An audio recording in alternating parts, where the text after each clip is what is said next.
BTAD অঞ্চলত এতিয়া আইনৰ শাসন নাই, তাত চলিছে জংঘলৰাজ। এই বিস্ফোৰক অভিযোগ কৃষক মুক্তি সংগ্ৰাম সমিতিৰ। গুৱাহাটীৰ মুখ্য কাৰ্যালয়ত অনুষ্ঠিত এখন সংবাদমেলত সংগঠনটোৱে সদৰি কৰে বাক্সা জিলাৰ তামোলপুৰত জিলা সমিতিৰ যুটীয়া সম্পাদক বাবুল বসুমতাৰীৰ ঘৰ, গাড়ী আৰু দোকান জ্বলাই দিয়া হৈছে। এই ঘটনাত সংগঠনটো সৰব হৈ পৰিছে। সংবাদমেলখনত জ্বলি থকা ঘৰ, গাড়ী আৰু দোকানৰ কেইবাখনো ফটোগ্ৰাফ প্ৰদৰ্শন কৰে শ্ৰী গগৈয়ে।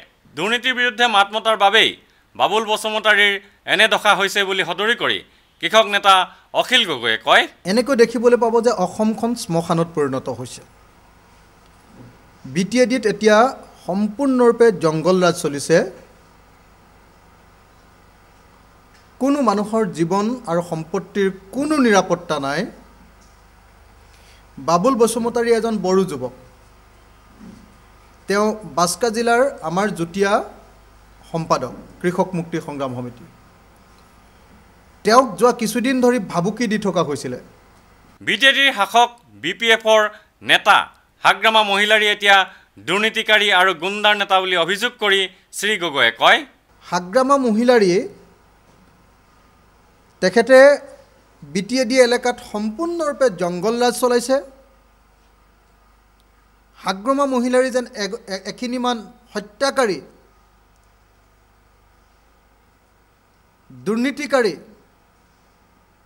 আৰু গুণ্ডাৰ এজন লিডাৰত পৰিণত হৈছে। দুৰ্নীতিৰ বিৰুদ্ধে মাত মতাৰ বাবেই অলপ দিনৰ আগতে মুছলপুৰৰ কৃষক নেতা সুজন দাসৰো ঘৰ জ্বলাই দিছিল বুলি উল্লেখ কৰি কৃষক নেতাজনে কয়, যেতিয়া আমাৰ কৃষক মুক্তি সংগ্ৰাম সমিতিৰ বাক্সা জিলাৰ কমিটিখনে দুৰ্নীতিৰ বিৰুদ্ধে মাত মাতিবলৈ আৰম্ভ কৰিলে, তাত কিন্তু কেৱল বড়ো ৰাইজ নহয়, সকলো ৰাইজ, সকলো জনগোষ্ঠীৰ ৰাইজ আছে। কাৰণ বড়োলেণ্ডত তাতে IAY ঘৰ, এনৰেগাৰ কাম, ৰাজহুৱা বিতৰণ ব্যৱস্থা, এইবিলাকৰ কাম ইমান বেয়া। আৰু যদি কোনোবাই কয় তেতিয়াহ'লে ধমকি মাৰি BPFে বন্ধ কৰি দিয়ে। ৰাতি গৈ ঘৰ জ্বলাই দিয়ে, মানুহ মাৰি দিয়ে, হত্যা কৰি দিয়ে। তাত দৈনন্দিন মানুহ হত্যা কৰাটো এটা তেনে স্বাভাৱিক ঘটনা এটা। যিকোনো এটা কথা ক'লে তাৰ শাসক দল BPFে মানুহৰ ঘৰ জ্বলাই দিব পাৰে, মানুহ হত্যা কৰিব পাৰে। আপোনালোকে নিশ্চয় জানে যে কেইদিনমানৰ আগতে আমাৰ বাক্সা জিলাৰ ৱৰ্কিং প্ৰেচিডেণ্টৰ ঘৰটো জ্বলাই দিয়া হৈছিলে। তাৰ কাৰণটো কি? কাৰণ বাক্সা জিলাত হাজাৰ হাজাৰ বড়ো আৰু অন্য জনগোষ্ঠীৰ থলুৱা ৰাইজ, তেওঁলোক ওলাই তাৰ এনৰেগাৰ দুৰ্নীতি, ৰাজহুৱা বিতৰণ ব্যৱস্থাৰ দুৰ্নীতি আৰু IAY দুৰ্নীতিৰ বিৰুদ্ধে ব্যাপক আন্দোলন গঢ়ি তুলিছিলে। আৰু BDOৰ ঘেৰাও কাৰ্যসূচীত, তামোলপুৰৰ যিটো BDO ঘেৰাও কাৰ্যসূচী হৈছিলে, তাত 10,000 পৰা 15,000 মানুহে, একেবাৰে নতুন আমাৰ সংগঠন, তাত 10,000 পৰা 15,000 মানুহে BDOৰ অফিচ আৰু SDOৰ অফিচ ঘেৰাও কৰিছিলে। কৃষক সংগঠনটোৰ সদস্যসকলক BPFে ভাবুকি প্ৰদান কৰিছে বুলি আন এক বিস্ফোৰক অভিযোগ কৰি শ্ৰী গগৈয়ে কয়, এনেকৈ ব্যাপক ৰূপত যেতিয়া আপোচবিহীন এটা দুৰ্নীতি বিৰোধী সংগ্ৰাম তাত আৰম্ভ হ'ল, লগে লগে তাৰ আমাৰ স্থানীয় নেতা আৰু কৰ্মীসকলক BPFৰ পৰা ভাবুকি দিয়া হ'ল, হাগ্ৰামা মহিলাৰীৰ দলৰ পৰা ভাবুকি দিয়া হ'ল। প্ৰাক্তন BLT সদস্যবিলাকে আমাৰ মানুহবিলাকক ভাবুকি দিবলৈ ধৰিলে। আমি ভাবিছিলোঁ যে নাই, ভাবুকি দিছে, কিছুদিন যোৱাৰ পাছত নিজে নিজে এইবিলাক ঠিক হৈ যাব। কিন্তু দেখা গৈছে যে এটাৰ পাছত সিটো ঘটনা BPFে ঘটাই আছে, এটাৰ পাছত সিটো ঘটনা দুষ্কৃতিকাৰীবিলাকে ঘটাই আছে। প্ৰথমতে সুজন দাসৰ ঘৰ জ্বলালে। তেতিয়া আমি ভাবিলোঁ যে অনাবড়ো মানুহে, অন্য জনগোষ্ঠী, বড়োলেণ্ডত অন্য জনগোষ্ঠীৰ মানুহে প্ৰতিবাদ কৰাৰ কাৰণে তেওঁ ঘৰটো জ্বলোৱা হৈছে নেকি। সেইকাৰণে আমি সাম্প্ৰদায়িক হিংসাটো বৃদ্ধি হ'ব বুলি অলপ মনে মনে থাকিলোঁ। কিন্তু এতিয়া দেখা গ'ল যে বাবুল বসুমতাৰীৰ ঘৰো জ্বলাই দিলে। কেৱল বাবুল বসুমতাৰীৰ ঘৰ জ্বলাই দিয়াই নহয়, তাত বাক্সা জিলাৰ আমাৰ সভাপতিজন নিজে এজন বড়ো মানুহ, বিখ্যাত বড়ো মানুহ এজন।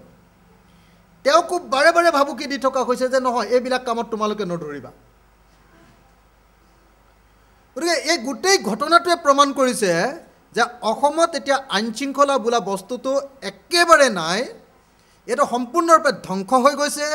ইয়াত আৰু মানুহৰ কোনো নিৰাপত্তা নাই আৰু BTADত আইন শৃংখলা বোলা বস্তুটোৰ নামটোও নাই। লেহু বড়ো নামৰ BDOজনৰ বিৰুদ্ধে বাবুল বসুমতাৰীয়ে দুৰ্নীতিৰ গোচৰ ৰুজু কৰাৰ বাবেই বাবুলৰ ঘৰ, দোকান, গাড়ী জ্বলাই দিয়া হ'ল বুলি অভিযোগ কৰি অখিল গগৈয়ে কয়, বাবুল বসুমতাৰীয়ে 29 আগষ্ট তাৰিখে এই লেহু বড়ো নামৰ যিজন BDO তামুলপুৰ ব্লকৰ তেওঁৰ বিৰুদ্ধে নলবাৰী ছেছন কোৰ্টত গোচৰ ধৰিছিলে যে কেইবাটাও পথ ৰাস্তা এনৰেগাৰ ৰাস্তাৰ নামত ধন আহিলে ধন খৰচ কৰা দেখুওৱা হ'ল, কোনো ৰাস্তাত অকণো মাটিও নপৰিলে, শিলো নপৰিলে। এটকাও পইচা খৰচ নকৰাকৈ সম্পূৰ্ণৰূপে আঁচনিৰ ধন খাই পেলোৱা হ'ল। গতিকে তাৰ ওপৰত বিচাৰ কৰিবৰ কাৰণে গোচৰ তৰিছিলে আৰু প্ৰথমতে পুলিচৰ ওচৰলৈ যোৱা হৈছিলে, কিন্তু পুলিচে গোচৰ নলয়। BPFৰ বিৰুদ্ধে পুলিচে গোচৰ নলয়। সেইকাৰণে আমাৰ বাবুল বসুমতাৰীয়ে আৰু অন্যসকলে গৈ নলবাৰী ছেছন কোৰ্টত গোচৰ দিছিলে আৰু গোচৰ দিয়াৰ পাছতে তেওঁলোকক কৈ থকা হৈছিলে যে অনতি বিলম্বে কেছটো উঠাই আনিব লাগে। তেওঁলোকক কৈ থকা হৈছিলে যে আমি যিবিলাক আন্দোলন কৰিছোঁ বন্ধ কৰিব লাগে। বাবুল বসুমতাৰীক ধমকি দিয়া হৈছিলে যে তুমি কৃষক মুক্তি সংগ্ৰাম সমিতিৰ পৰা ওলাই আহা, বাকী যি দল সংগঠন কৰিবলৈ মন আছে কৰা, কিন্তু কৃষক মুক্তি সংগ্ৰাম সমিতি তোমালোকে নকৰিবা, কাৰণ তেওঁলোকে আমাক দিগদাৰ কৰে। সমগ্ৰ ঘটনাটোৰ ন্যায়িক তদন্তৰ দাবী কৰি শ্ৰী গগৈয়ে কয়, আমি দাবী উত্থাপন কৰিছোঁ এই গোটেই ঘটনাটোৰ এটা ন্যায়িক তদন্ত হওক, প্ৰকৃত দোষীসকলৰ ওপৰত ব্যৱস্থা গ্ৰহণ কৰক আৰু আমি DGP মহোদয়ক আহ্বান জনাইছোঁ আৰু